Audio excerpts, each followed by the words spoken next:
Hello class, welcome to the last video in our coordinate geometry unit, and it is on nonlinear functions.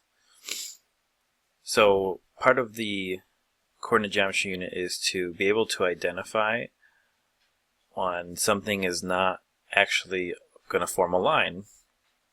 All the things we've done up to this point have been lines, and that's the main focus of the unit. It's a main focus of 8th grade.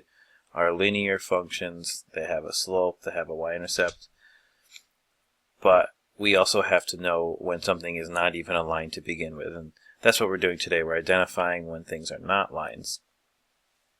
Your learning target is I can identify a nonlinear function whether it's graphed or in equation form. When it's graphed, you can probably have answered this as a 5th grader. We know when things are lines or not lines. But when it's in equation form, it's a little different. So we're going to start off with a little, this made it disappear again, a little graph and an equation. So this may look very familiar to you, y equals 2x plus 1. And we know that this is in slope-intercept form. We can graph that right away, hopefully. But just to confirm, we're going to make it a table, and we're going to say, when we plug in, let's say 0, that would be 2 times 0 plus 1 would be 1. When I plug in 1, that's 2 times 1 plus 1, and that would be 2 plus 1 is 3. So it just looks like it's going to go up 2 every time, and that makes sense. The slope is 2, so up 2, right 1. So it makes a line. Here's 0, 1. Here's 1, 3, and that's exactly what we do if we were just using the slope-intercept form. So that's a line, and that's what we expect. Alright, so here's another one, and this is certainly unfamiliar looking equation here. We have an exponent. Now we're no strangers to exponents. This year we've done a lot with exponents, but we've certainly never graphed anything that had an exponent. So let's see what happens, since it's not, I don't know anything about slope-intercept form for this one, because I'm not sure if that's a slope. That's ugly looking. There we go. X, Y. So let's do the same thing. Let's just plug a 0 in. So that means that's 0 squared plus 1. That's just 0 plus 1 is 1. If I plug a 1 in, that's 1 squared plus 1, which is 2. This is where things start getting different. If I plug a 2 in, that's 2 squared plus 1, which is 4 plus 1 is 5. Alright, now let's try a 3. 3 squared plus 1 is 9 plus 1 is 10. And just one more for good measure. 4 squared plus 1 is 16 plus 1 is 17. So if you notice, it keeps increasing like a line would, but at different rates. So at first it seemed like it was going to double, but then it went up 3 more. Then it kind of doubled again. Then it went up 7 more. I don't think that is necessarily the pattern it's going to keep going, but it looks like it keeps going up faster and faster. In fact, actually there's 1 in between here, 3 in between here, 5 in between here, 7 in between here. That's a pattern that probably will continue. But either way, let's see if that makes a line. Here's 0, 1, 1, 2. Remember, 2 dots always makes a line, so we need more than 2 dots to prove it's a line. 2, 5. 2, 1, 2, 3, 4, 5. That doesn't seem like those 3 dots make a line. And then 3, 10, we're way off now. 3, 10 is way up here at the top. So instead, this actually looks like it curves up. If we were to put negative exponent or negative x values in, when you square that, it becomes positive, and actually does the same thing on the other side. And this is something we call a parabola. I'll let you write that. Parabola. It looks like parabola, but you say parabola.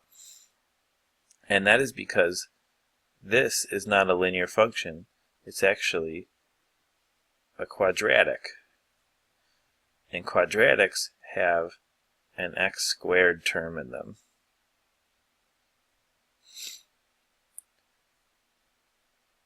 Now that's a word you're going to see a lot next year. You're going to be solving quadratics, you're going to be graphing quadratics.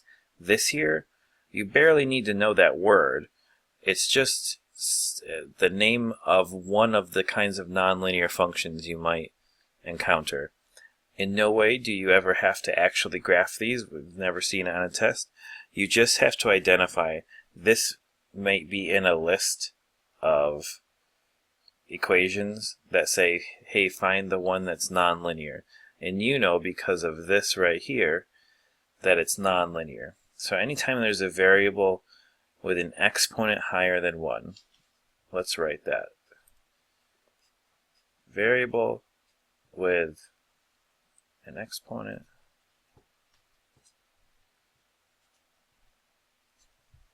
greater than 1. So that means you could have y equals x to the 5th minus 1 or something like that.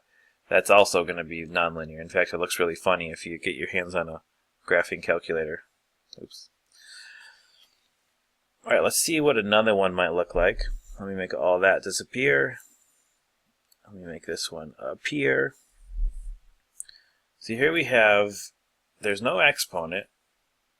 It's just a x to the 1, which is normal. But it's about where x is. Let's do another table. X, we got y. And let's do 0 first. Actually, 0 first would be an interesting one. We get 2 over 0. And we talked about this some time ago. When you divide by 0, you can't. You get an error, and it's undefined. So we say undefined. It's not a number I could put there. So there's no way I can graph it. When I start at 0, there's no value for y. So there just won't be anything there. This is already sounding very non-line-like. We'll just put a little question mark there. And then 1, we can do that. 2 over 1 plus 1. Oh, that was weird. I think I copied and pasted really quick. There we go. So then 2 divided by 1 is 1, or 2 plus 1 is 3. So this is 1, 3. I can plot that one. Here we go, it's right there. And then 2, that's 2 divided by 2 plus 1. And that's 1 plus 1 is 2.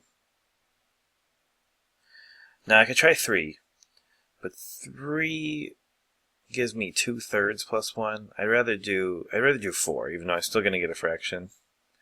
So if I do 4, that's 2/4, which at least that's a half. So 1/2 plus 1 equals 1.5, or 1.5.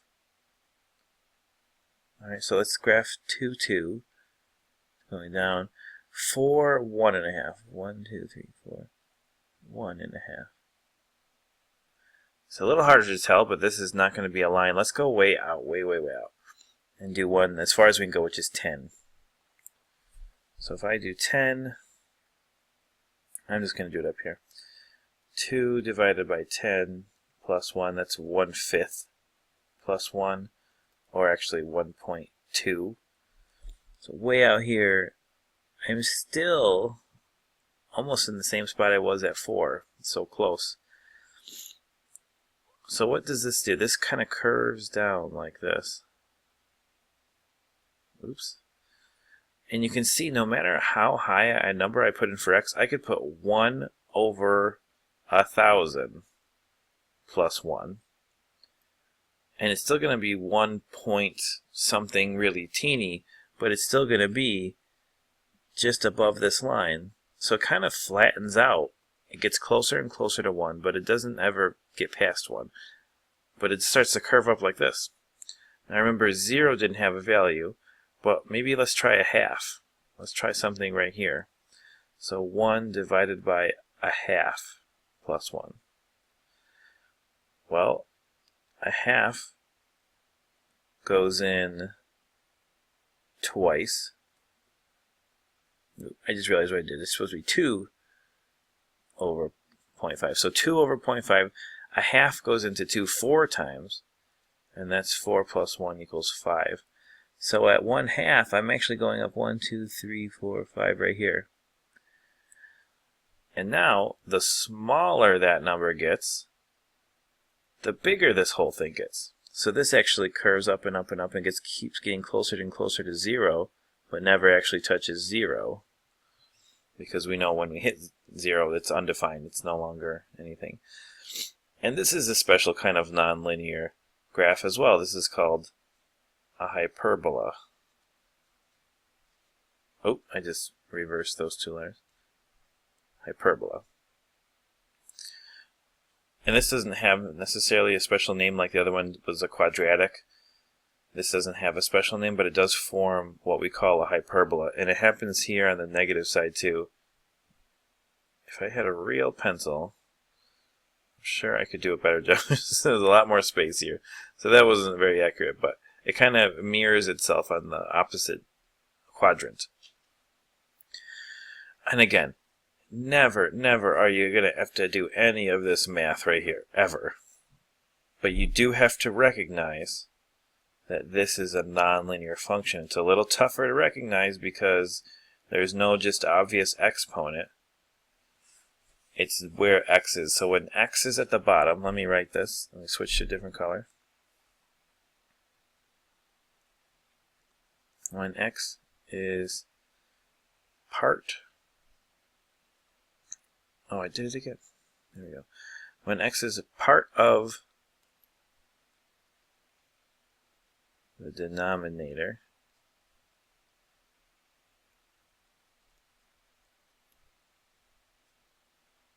the function is nonlinear. Now they're going to try to make the equations all different ways to try to fool you. But in the end, if you're not sure, make a table. Chances are you might have a calculator for it, so you wouldn't have to even do much of this math by hand. You can just plug in them, do the substitute in values and just get an answer, make a few points and see if they all form a line. If they do, that's a linear one. If they don't, that's a nonlinear one.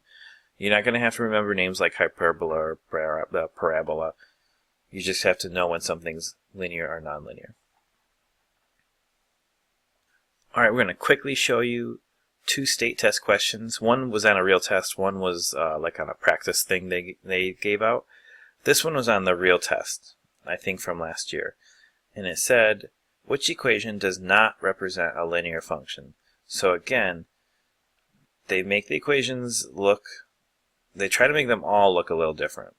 We got this one, which you have to distribute, but once you distribute, it's totally fine. This one, they try to trick you by putting an exponent in, but it's on the 2, not on a variable. So this is just 4 minus 3x, and that's okay. This one, they try to trick you by making it a fraction, but remember, it's about where x is. And x is not on the bottom, so again, it's okay. This is actually 1/5 x plus 1/5, which is ugly, but it's still a line. This one, however, has a variable with an exponent greater than 1. So this is what that quadratic one that we looked at earlier, this is what that's going to end up being. And yeah, it'd be a pain to make a table and graph all of these, but you usually have time to do it. So if you're unsure of one, try it. Make a little table and see what happens. So 6 was D on that test. And then we have one more to show you that was a little tougher. Oh, I want to hide that graph. We don't need it. Now this one involves knowing a whole lot more other than just what nonlinear functions are. It says, which phrase describes a nonlinear function? A says the area of a circle as a function of the radius. In other words, if you keep increasing the radius, what happens to the area of a circle? That involves you knowing that area equals pi r squared. Now you notice something. There's a variable greater than 1, or excuse me, an exponent greater than 1. So as I increase r, I keep squaring it. And I'm pretty sure that's going to not make a line. That's going to do exactly the same as when I had y equals x squared plus 1. But let's just look at the other ones to make sure that we're not missing something here. B, the perimeter of a square as a function of the side length. Well, perimeter of a square, or all sides are the same, so it's just 4s. So every time I increase s, I just multiply by 4. That's going to be in a very regular pattern. It's going to go up 4 every time. So that's a line. The cost of gasoline as a function of the number of gallons purchased. Well, when you go to get gasoline, it's usually y equals, right now it's cheap, we'll say 210x. So every gallon of gas you get will cost $2.10. It's going to go up $2.10 per gallon. That's linear. And then D, the distance traveled by car moving at constant speed, that's the part here that matters, as a function of time. So distance equals rate times time. If I am going at constant speed, which is my rate, and I change the amount of time, I'm still going up that same rate every time. So again, that's a line. All of these share that same thing in common of having a constant rate. But this one, the rate changes. The higher my r goes, the even higher my area goes every time. Alright, that'll do it. Hopefully you understand what a nonlinear function looks like, and we'll do a little bit of practice in class. Alright, we'll see you tomorrow.